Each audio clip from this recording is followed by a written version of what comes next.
अलबेले किस्सों की दास्तां के सिलसिले शुरू हुए, बनके कहानियां कहानियां।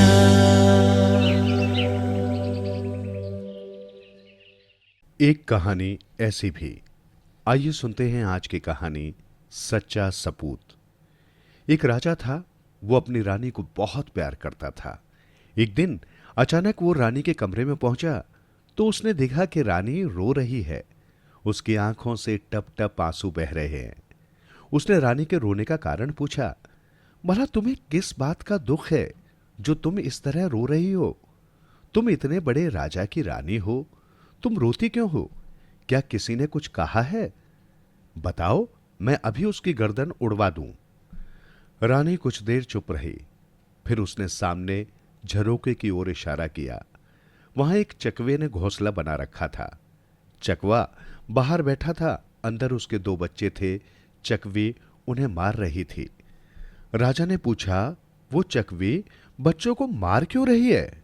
रानी बोली, बच्चों की सगी मां मर गई है और ये चकवी उनकी नई मां है, तो इसमें तुम्हारे रोने की क्या बात है?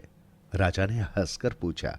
रानी बोली, मैं ये सोचकर रो रही हूं कि अगर मैं मर गई तो मेरे बच्चों का क्या होगा? तुम नई रानी ले आओगे और मेरे बच्चों की यही दशा होगी। राजा ने प्रेम से कहा, नहीं नहीं रानी, भला मैं इस चकवे जैसा निर्दयी हूं? तुम व्यर्थ चिंता करती हो। मेरे यहां ऐसा नहीं होगा। रानी बोली, राजा जी, कहना आसान है, कर नहीं पाओगे। राजा ने उसी समय रानी के सामने शपथ ली कि अगर वो मर गई तो वो दूसरा विवाह नहीं करेगा, नई रानी नहीं लाएगा और बच्चों को सुख से रखेगा। राजा के एक लड़का और एक लड़की थी। कुछ दिनों बाद अचानक रानी बीमार पड़ गई। वैद्य आए, हकीम आए, सबने बड़ी कोशिश की, लेकिन बीमारी बढ़ती ही गई और एक दिन रानी इस संसार से कूच करने की तैयारी करने लगी। राजा उसके सिरहाने बैठा था। रानी ने राजा को अपना वचन याद दिलाया। राजा बोला, मुझे सब याद है, मैं अपने वचन का पक्का हूं, जो कह देता हूं उसे निभाता हूं। तुम कोई फिक्र मत करो, तुम्हारे बच्चे मजे में रहेंगे। रानी ने संतोष की सांस ली। उसने प्यार से अपने बच्चों के सिर पर हाथ फेरा और राजा को एक बार फिर से उसके वचनों की याद दिलाई और वो चल बसी। बच्चे अपनी मां से लिपट लिपट कर बहुत रोए, लेकिन मां तो मर चुकी थी। राजा ने कुछ दिनों तक शोक मनाया। फिर उसके पास दूर दूर से विवाह के प्रस्ताव आने लगे। उसने एक जगह बात पक्की कर ली। उसकी शादी हो गई। वो अपना वचन भूल गया। बच्चों की नई मां आई। ये रानी स्वभाव से ही दुष्ट थी। वो अपने सौतेले बच्चों से चिढ़ती थी। उसने उनके खिलाफ राजा के कान भरने शुरू किए। राजा उसकी बातों में आ गया। उसने रानी को पूरी छुट्टी दे दी। रानी बच्चों को तंग करने लगी। नई मां के व्यवहार से दोनों भाई बहन बहुत दुखी रहने लगे। उनकी खबर पूछने वाला कोई नहीं था। सिर्फ एक पुराना नौकर था, त्रिभुवन। वो उनकी देखभाल करता था। दोनों भाई बहन अकेले में उससे मिलते थे और अपनी विपदा सुनाते थे। वो उनके आंसू पोंछता था और थोड़ी देर उनका मन बहलाता था। एक दिन नई मां ने यह देख लिया। उसने राजा से कहकर नौकर को निकलवा दिया। त्रिभुवन जाने से पहले दोनों बच्चों को छाती से लगाकर खूब रोया और फिर महल से बाहर हो गया।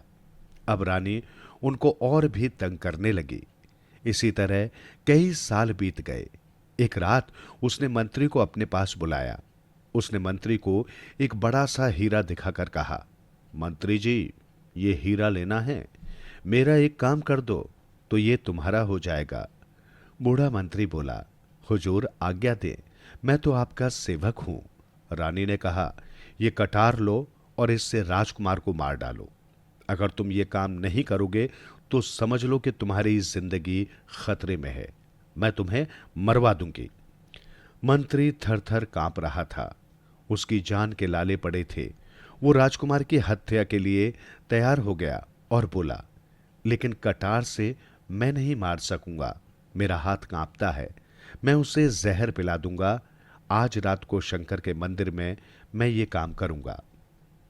उधर राजकुमारी चुपके से ये सब बातें सुन रही थी। उसे मालूम हो गया कि उसके भाई की जान खतरे में है। ऐसे समय में वो अब किससे मदद मांगे, उसे कुछ नहीं सूझा। वो दौड़ी दौड़ी पास ही जंगल में शंकर जी के मंदिर में पहुंची। वहां जाकर उसने शंकर जी की प्रार्थना शुरू कर दी। इतने में उस मंदिर में एक आदमी आया। बड़ा विकराल रूप था उसका। बड़े बड़े बाल, दाढ़ी मूछें बड़ी हुई, आंखें लाल लाल। उसने कपड़ा लपेटकर अपना आधा मुंह ढक रखा था। कमर में तलवार और कटार बांधे था। हाथ में वो एक बड़ा सा भाला लिए था। राजकुमारी ने अंधेरे में भी उसे पहचान लिया। त्रिभुवन काका, त्रिभुवन काका कहकर वो उससे लिपट गई। वो आदमी बोला, अरे लड़की, कौन है तू? तू मुझे जानती नहीं। मैं इस जंगल का डाकू हूं। मैं जंगल में लूट मार करता हूं। तुझे मुझसे डर नहीं लगता? राजकुमारी बोली, नहीं, भला मुझे तुमसे डर क्यों लगने लगेगा? तुम मेरे त्रिभुवन काका हो। याद नहीं, 7 साल पहले हम दोनों भाई बहन तुम्हारी गोद में खेलते थे। फिर रानी ने तुम्हें निकाल दिया। अब त्रिभुवन उसे पहचान गया। वो खुश होकर बोला, अरे कुमारी, तुम हो? भैया कहाँ हैं? मजे में तो हो ना? राजकुमारी रो पड़ी। वो सिसकती हुई बोली, भैया को तो आज रात इसी मंदिर में जहर पिलाकर मार डाला जाएगा। त्रिभुवन काका, तुम मेरी मदद करो। त्रिभुवन को सारी बात मालूम हुई। वो राजकुमारी के साथ उसी मंदिर में छिप गया। थोड़ी देर बाद राजकुमार के साथ मंत्री वहां पहुंचा। मंत्री ने राजकुमार को एक प्याला देते हुए कहा, राजकुमार, इस शरबत को पी जाओ।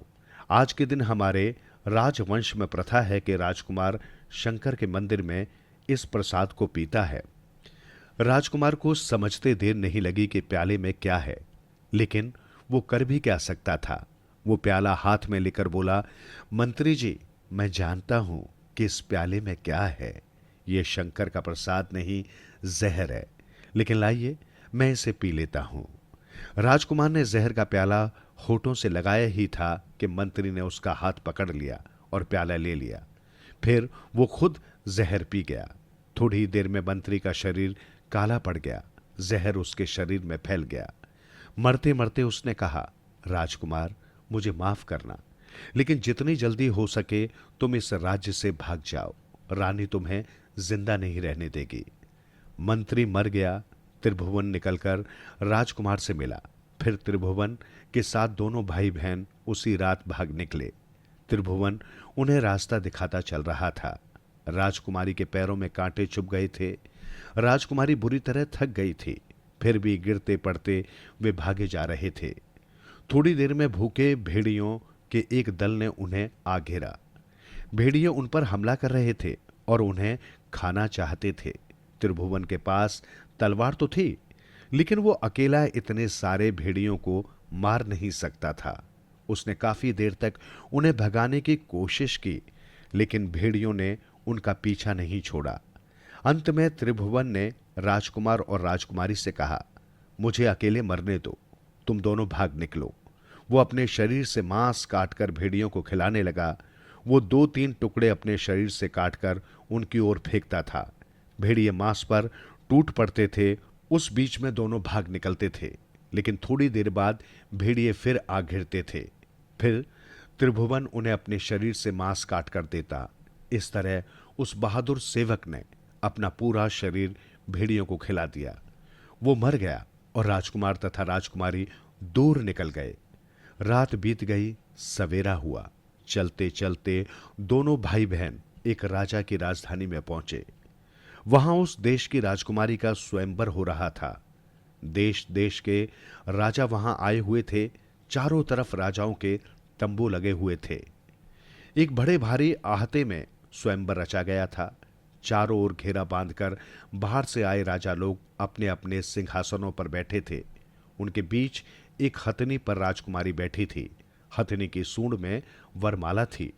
यह निश्चय हुआ था कि हथनी जिसके गले में वरमाला डाल देगी, वही राजकुमारी का पति मान लिया जाएगा। राजकुमारी उसे से विवाह करेगी। हथनी घूम रही थी। राजा लोग सांस रोककर बैठे थे।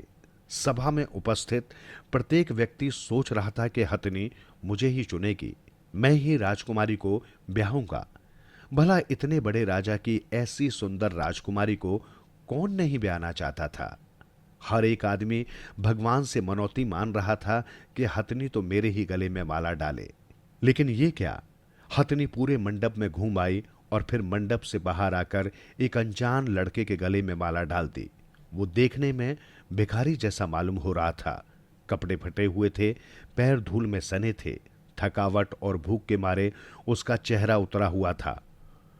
वहां किसे मालूम था कि वो एक राजा का राजकुमार है, जो अपनी सौतेली मां से बचकर अपनी बहन के साथ जंगल जंगल भागता फिर रहा है और यहां आ पहुंचा है। एक भिखारी के गले में वरमाला पड़ते देखकर सब लोग चिल्ला उठे, नहीं नहीं, हथनी ने भूल की है, एक भिखारी के साथ राजकुमारी का विवाह नहीं हो सकता। कुछ लोगों ने राय दी, हाथी बुलाया जाए, हथनी से गलती हुई, अतः हाथी घुमाया जाए। राजा ने हाथी बुलाया, हाथी घुमाया गया, लेकिन हाथी ने भी सभा मंडप में बैठे किसी राजा या राजकुमार के गले में माला नहीं डाली। वो पूरे मंडप में घूमकर बाहर निकल गया। बाहर जाकर उसने भी उसी लड़के के गले में माला डाल दी। सब लोग दंग रह गए। जिसके गले में दो दो बार वरमाला पड़ी हो, उसके सिवा अब और कौन राजकुमारी को ब्याहने का दावा कर सकता है। सब लोग राजकुमारी के भाग्य पर तरस खाने लगे। इतनी सुंदर राजकुमारी और ऐसे भिकमंगे के हाथ पड़ी। राजा ने मन मारकर उसके साथ राजकुमारी का विवाह कर दिया। राजा ने राजकुमारी को आधा राज्य और बहुत से हाथी घोड़े दिए।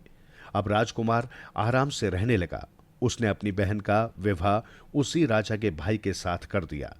अब राजकुमार को सब तरह का आराम था, लेकिन फिर भी उसके मन को चैन नहीं था। उसे रह रहकर अपने पिता की याद आती थी। अंत में एक दिन उसने अपने ससुर को सब कुछ बता दिया और अपने पिता से मिलने की इच्छा प्रकट की। राजा ने बहुत सी फौज पलटन उसके साथ कर दी और यात्रा का प्रबंध कर दिया। राजकुमार अपने बूढ़े पिता से मिलने चला। उधर उसके पिता का बुरा हाल था। राजकुमार और राजकुमारी के चले जाने से वो बहुत दुखी था। रानी ने उसे मनाने की बहुत कोशिश की।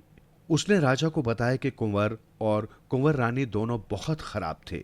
उनका चला जाना अच्छा है, लेकिन राजा उन्हें नहीं भुला सका। उसे रानी पर शक हो गया।